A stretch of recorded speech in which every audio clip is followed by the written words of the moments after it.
What's the story, guys? Welcome to another episode of What Happens Here, Las Vegas' newest sports and entertainment program. I'm your host, Marcus Deegan. Thanks very much for joining us. Can't believe we're up to episode 9 already. I want to thank everyone for tuning in, supporting us, showing all the love and support. We really appreciate it. Well, we're going to stick with the entertainment side of it this week. We've had a lot of mixed martial artists and boxers on the show, so today we're going to change it up. See, I would like to support my community, which is Las Vegas, and I definitely want to be able to support the local entertainers here. This young man is the star of the hit show MJ Live at the Strat. He's got his own star on the Las Vegas Walk of Fame. He's in billboards all over the town. You've seen him in magazines and on TV. He's got a massive touring show that he goes around the world in. He is the #1 Michael Jackson tribute artist in Las Vegas. Ladies and gentlemen, welcome to the show, my good friend, Mr. Jalles Franca. What's up, brother? Hey, what's up, baby? Hello, everybody. Good to see you, man. Thank you. Well, just a question. The name is Jalles. Sorry, you have to pronounce it with a. See, I mean, looking at you right now, you wouldn't tell that you're a Michael Jackson tribute artist. Is this all a tribute to the quarantine season, my friend? You mean my face? Yeah. Hey, this is the longest I've ever gone without shaving, man. People don't recognize me anymore, which is great, but I love it. I was trying to look like Marcus Deegan. I'm getting there, man. Yeah, mate, you got a few more months before you get there, but it looks amazing. So it must be really great not having to shave when you have to shave pretty much every night if you're doing Michael Jackson, right? Every single night, man. Otherwise, you just look like, you look crazy. But, I dig it. I enjoy it. I shower and I look at the shaving cream and I'm like, not today. Not this week. Yeah, well, that's great. Now, listen, when a lot of people don't know, I mean, looking at you right now, obviously you don't look like Michael in your normal life, and it's a character that you're portraying. How long does it actually take you to transform into that look? Because, I mean, if you're in a show in Las Vegas, you want to come off looking as much like MJ as you can. How long does that take you to get that makeup on stage before you go on stage? Oh, man, I mean, I don't know if you remember when we started doing this, a little while back, we're not going to get into numbers, but it used to take me like 3 hours. And that's when I had the short hair, we were the wigs, and do the makeup, and we had to do the tape, the contouring, and playing with the different color palettes and all of that stuff. It would take me 3 hours. And I had a great time, looking at a mirror, looking at yourself, and slowly you see the progression. You're turning into somebody else, not only just somebody else, but the king of pop. It truly is really cool. It was cool then, and it's still really, really cool now. You shave, you shower, you get dressed, you get ready, you start applying the makeup, and you take one last look in the mirror as Jalles or as whoever it is that you're portraying, whether it's Michael, Britney Spears, Elvis Presley, and within a few hours, sometimes, 45 minutes, whatever, you turn into that superstar, into the celebrity that you're paying tribute to. And that's a really cool thing. It never gets old for me. It still doesn't get old. I love it. So once you've got the Michael makeup on and the outfit, and then you're standing there when you're about to go out and there's like 5,000 people out there, do you truly embody the character of Michael, or is it a Michael tribute show with a touch of Jalles? Yes. A lot of people ask me that, because I do, when I started doing this, I tried to become Michael as much as I possibly could, the walk, the talk, the mannerisms, every little thing. And the longer that I do this, I just couldn't help but to slowly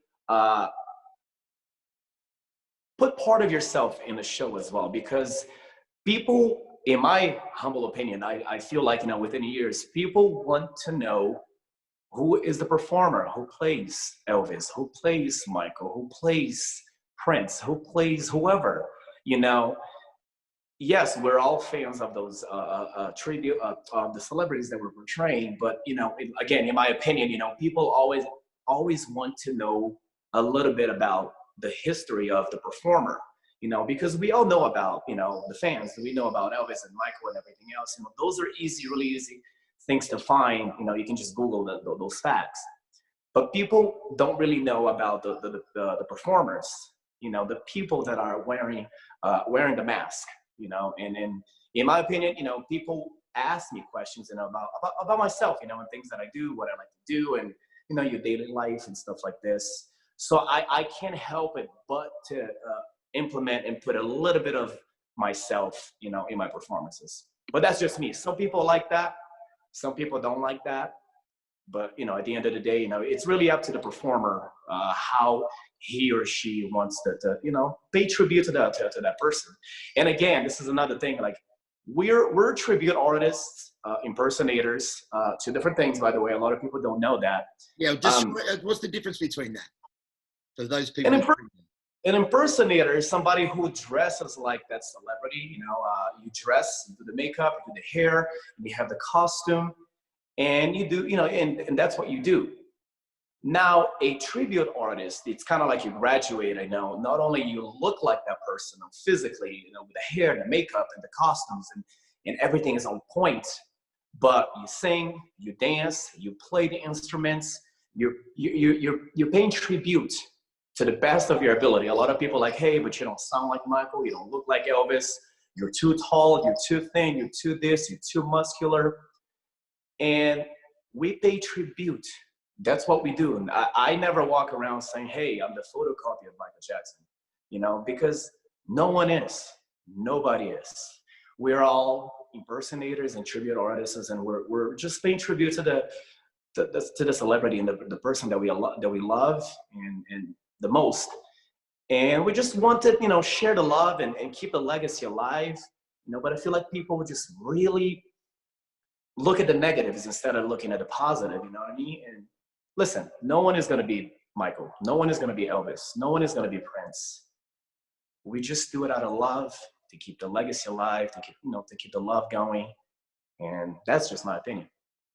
So I've seen the show a few times, your show here on the Las Vegas Strip, which is iconic to have as it is, performing your MJ live show.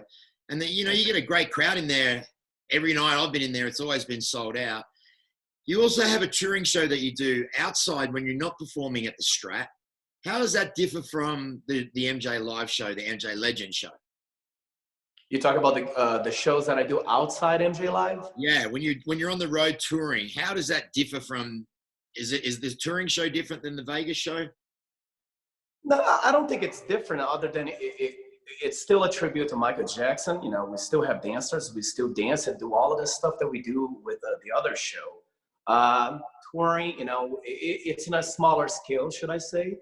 But with MJ Live, I'm there 5 nights a week.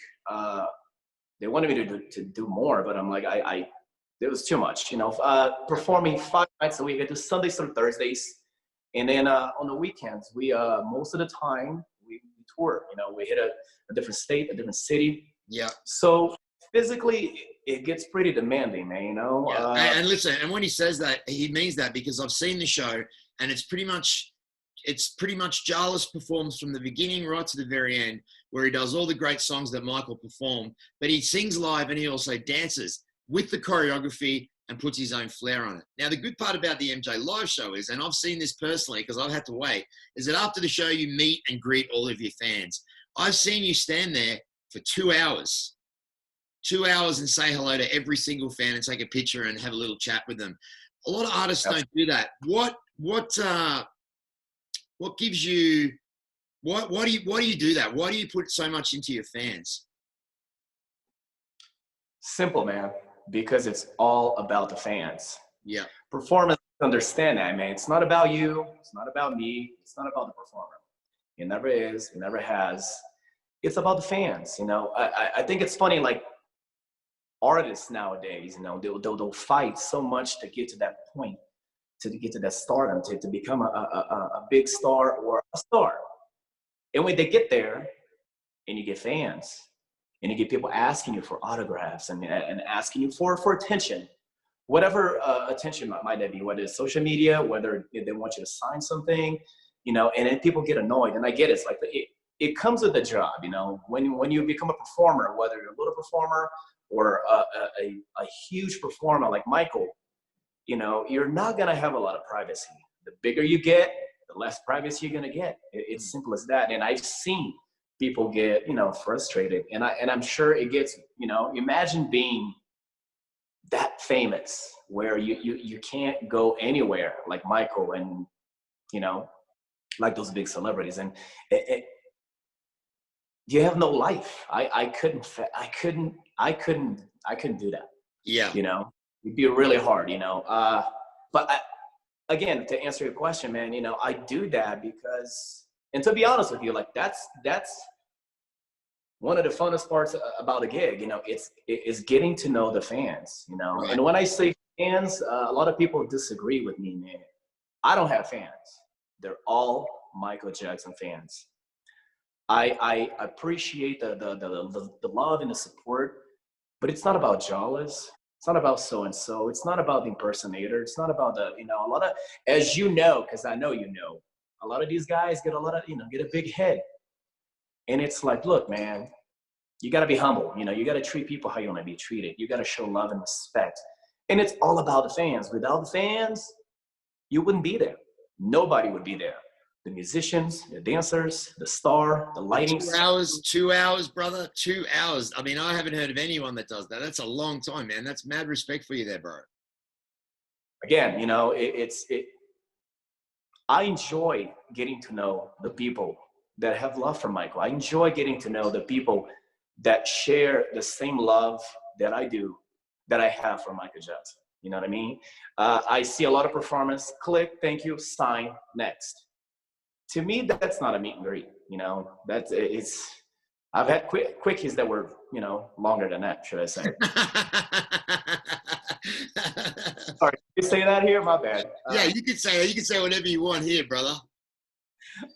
You know, at the end of the day, man, I just enjoy getting to know the people that pay good money to see you, to see the performer. That, you know, without them, there's no me, there's no you, there's no us, there's no show, there's no Las Vegas. Well, I wish I had a lot more. I wish a lot more performers had that kind of attitude, Jalles. So, I mean, so MJ Live, once everything kicks back up in here, now what's with the future with you? What's going on? Are you going to continue performing at the Strat? Are you going to expand onto bigger and better things? What's your goal with your show right now? Man, my goal, I'm going to run for president. I'm kidding. I'm kidding. We're not doing that. First of all, I'm Brazilian. I can't do that. Okay. Man, you know, we can't wait to get back out there. And I know it's tough right now for a lot of people out there, man. I just want to say, you know, hang in there, reach out to your friends and families. You know, there's a lot of people out there that need some support, you know, and I don't just mean that financially, you know, like sometimes it can just, words, you know, just reaching out to people and checking on them and a conversation and a simple hello can go a long way, man. You know, I've had a lot of friends that were getting pretty down on themselves, you know, because the uncertainty and we don't know what's going to happen.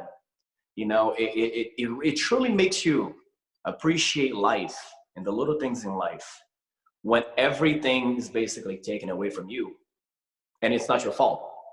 You know, when you lose your job, when this happens, when you have an accident, you know, this is, I've never, and I'm sure a lot of people have this, I've never been through anything like this. And coming from a third world country, Brazil, where I endured a lot of problems and a lot of, as you know, my life story.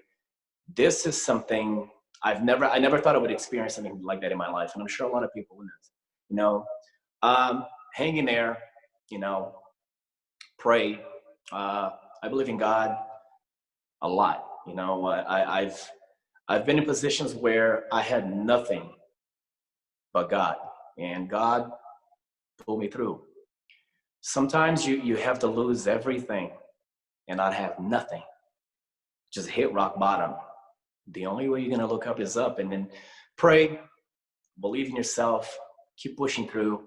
You know, it's not always all about the government. You know, we got to do our part, you know, stay home so we can flatten this thing. You know, man, I found so many projects to do at home, man. I painted my kitchen. I was cutting my neighbor's grass the other day, and he was like, what the hell are you doing in my yard? I was just trying to find things to get busy and you know, and yeah, spend the time, man. And I took this time to rest my body, to rest my voice, to rest up. I've been only working around the house and in my neighborhood park. He asked me not to do that anymore, by the way. But well, I feel you when it comes to the projects, man. We've got this new show up and running, and you're our 9th guest, and it's powering through. Everyone's really enjoying the stories. You've been an amazing guest as well. I mean, I'm sure there's a lot of people that, as you said, they want to see who the man is behind the makeup. And I'm sure that after this interview, they're going to get a really great idea. You've always come from the heart, and you're a good guy, Jalles, and people can sense that. And from where you've come from to where you're going, that's why you've had all this great success, is because you've been passionate, you've worked hard, and you've had a visualization of where you wanted to go. So I'm very, very proud of you, my brother. Now, thank you. Can you do a couple of moves before we go? Really? Because I don't even have pants on, dude. Okay. Well, we'll leave it. Hey, watch out. Ladies and gentlemen, the star of MJ Live, Jalles, where can people find you?